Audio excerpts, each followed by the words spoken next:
because it seems interesting. We haven't seen it yet. It is Rainesama versus Utracjusz. So we just saw Utracjusz, I know, but we've seen the Vanar versus Songhai matchup several times, but we haven't seen Vanar versus. Wait, we've seen Vanar versus Linar, but we haven't seen Vanar versus Songhai. Right, So right. let's watch it. I know we just saw one of these people, and maybe it's a little bit spoiled, so forgive me, but we're trying to make some time while the last matches are going on.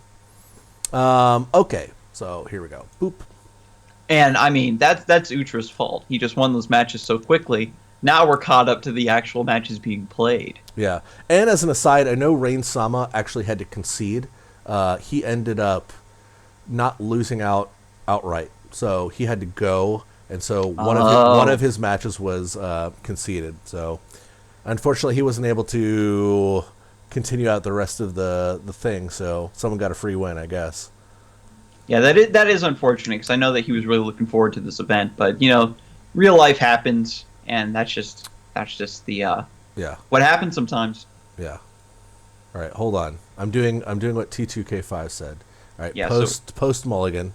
We're pausing. Yeah, so you wait for the mulligan, then you pause, and then they sync. Okay, we're still waiting for a mulligan on one side.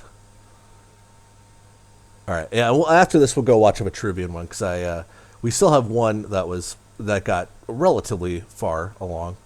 So, all right. Sync, Okay. sync. All right. Here we go. It is Songhai versus Vanar. So we've seen each of these players win in the past, and this is still in the winners bracket. So I don't know. Spoiler alert if you've been paying attention. They don't seem synced, but that's my fault, I think. All right. All right, and to answer the chat about the Zen Rui emote, everybody that entered and played in at least one round gets entered into a drawing for the Zen Rui emote, correct? That's correct. Yeah. Right. So not everybody's going to get one. You just get entered into the drawing for participation. Yeah. But to start off here, the Ether Master, especially coming out turn 1, is so strong. This is going to allow you to assemble any major combos you want. If your opponent is, again, Lionar or something that might try to body block you, you get your Pandemonium, Crescent Spear, you get that all fished out of your deck. Or if you're looking to race against the burn, you start fishing for your Mist Walkings and your Silhouette Tracers. I'm trying to figure out what game people are talking about. All right, Skarzig, you want to take over for 1 second? I'm going to take care of my pup, give her some food. All right, sure thing. Right. And you can, if you ever need to take a break, you've been dutifully sitting there. Feel free to just jump off, let me know, and I don't know, do whatever you need to do. All right, I'll be right back. Okay, so he's thinking about Utra thinking about where he wants to put this Wings of Mechazor. It's a 1/4. Like, you get to body block your opponent, but Rainesama still needs to take this last corner. And this is very important because having a 1/4 into that corner is you're going to buy a couple extra turns. Faye, again, with just your general having 2 attack, it takes 2 turns to take out that 4 HP minion. And in this format, the Amazyng Race, your general is forced to move out of a corner if they legally can. If it's possible for you to get out of the corner, then they can. But with the minions, they're allowed to sit in the corner as much as they want. You have to get rid of them. Rainesama is very nice here. He's using the Hearth Sister to get the Wings of Mechazor out of the way. The Wings of Mechazor, because it's above him like that, isn't going to be able to body block anymore. He'll simply be able to get the Hearth Sister out of the corner and then step in with his general. So right now, Rainesama is still just a turn behind. I think that now that we're seeing this play, I'm wondering if the Wings of Mechazor... No, I think that was smart to put it in the corner because he could have played the Wings of Mechazor 1 above the corner, and then Rainesama still would have been able to do the same thing and just step through the Hearth Sister. So it's better to force him to have the answer there. What did I miss? Utra had played the Wings of Mechazor in that bottom corner to keep Rainesama from claiming the second corner on his side, and so Rainesama responded by using the Hearth Sister. Gotcha. Okay. All right. Okay. I like it. Here it goes. Ooh, very nice body block here with the Repulsor Beast. The Wings of Mechazor, we saw this earlier, still acts as a very nice summoning point when you're able to get it to your opponent's side of the board like that. Yeah. Man, just anything with airdrop seems almost unfair, but who knows? Okay. All right. Ooh, do you go for it here, by the way? Do you go for your Glacial Wall plus Lightning Blitz? I think, well, that's really tricky to do because there's a chance that he's just going to hopscotch over everything with the Silhouette Tracer. But if you get really good positioning with the Lightning Blitz, then you could definitely put a stop to that. And again, a theme that we've seen. You want to force your opponent to have that card. Yeah. If he doesn't have it, then he's just going to be tied up for a long time. And this is definitely going to be the only time in the match where you're going to be able to get this combo off before Kalios speeds his way over to the final two corners. Yeah. I do like his idea of just hailstoning and being like, whatever, he'll get another Repulsor Beast, I guess. Like, it seems kind of awkward. You might almost want to just, like, I don't know. I want to say just kill it, but yeah. Let's see what happens with this Lightning Blitz first before we decide to hailstone anything. And I think maybe yes. Oh no. All right. Well, it's kind of nice. So this the Aethermaster is not going to be able to come over and deal with one of these because first of all it can't move and it's a 2/1. And yeah, I think this is probably fine. I might have wanted to just, with that positioning, maybe Warbird even, because then this Aethermaster gets picked off. But I don't know. You do get the corner this way. There's something to be said for that.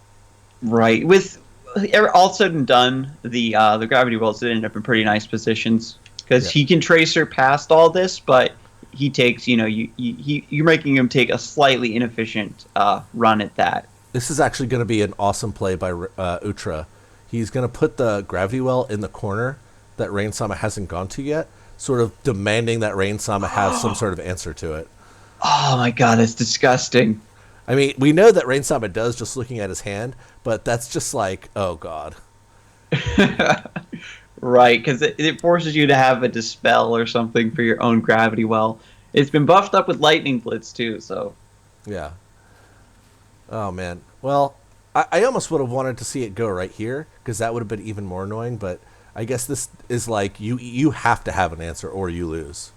Oh, I think I would get rid of Concealing Shroud. Okay, good. Yeah, and in the Wings of Mechazor, he bought enough time to where he was able to get back down ahead of him to body block some more. You got to attack something if you're gonna Scorn, right? With that 1/1. Yeah, for sure. You hit the Aethermaster and then Scorn. Yeah. 'Cause I think that's probably what you have to do. You have nothing else going on. And at this point, honestly, oh no, he forgot to attack. So his Aethermaster survived. Yeah, I think honestly at this point you have to start thinking, all right, I don't think I'm going to win the game via racing. I have to win via damage. So maybe you just start like trying to find all your avalanches. It's going to be a hard game to win, but yeah, you do have Warbird, so I don't know. Maybe yeah, and the thing is we saw this a little bit earlier, where even when Kalios is stunned, he can still move with the Mistwalking. And so what you do is probably put the Blistering Scorn in that last corner, maybe try to step into the center so you don't get hit with your own avalanches, and then just try to again camp that fourth corner and burn your opponent out. Yeah. Plantora win, please. Oh, and gosh. that's the other thing too, is that Kalios doesn't do any sort of like damage to you at all. He's just looking to get to these corners. So Blood Tora is gonna be permanently unplayable. Yeah. Never has any of Utra's opponents gone below 10 HP. Yeah. God, again, not a card he wants to see. He already has one. This is not really the matchup for it. I think what he's got to do is just move his Scorn back and plop it in the corner. Hope that it'll delay Utra just long enough. And luckily it will kill everything else. I think he's just got to hope to find a bunch of avalanches at this point in time. Right, and I mean, looking at the hands, Utra going on to 7 mana. He has the he can move down to. Actually, he can. Yeah, you move down to and then Repulsor Beast, Silhouette Tracer. He doesn't have enough mana. Let me see. Repulsor Beast, Silhouette Tracer, Jux is 7, so he actually does have the win here. Oh, he doesn't even need to Jux. Like he just jumps in. Oh, that's right, Repulsor Beast, and then then he just gets in with the Silhouette Tracer. That is very fast. Utra, really showing off that even Vanar's ability to like really mess you up. It's very ineffective when you're just able to jump across all that stuff with spells. Yeah. Well, I think what happened was that so Rainesama's deck is really geared to beating a lot of the like Lionar decks. Like we saw him play Lionar and just mop the floor with Lionar earlier because he's able to like, enfeeble Scorn to clear out all these giant threats, right? Mm-hmm. He's got like Concealing Shroud to protect against burn, and so he has the way to deal with like other stuff. Whereas Utra's deck is just like, I am going to get to the other side as fast as possible. It's one of those. It's one of those like, I will throw as many cards away as I can just to make it there. Like I'll Repulsor Beast. Like I don't have a way to deal with a lot of stuff, but I don't know. So I think it's definitely a matchup that favors the Songhai player with Rainesama's particular build, but I think his particular build is really geared towards beating a lot of the Lionar decks, which were pretty popular.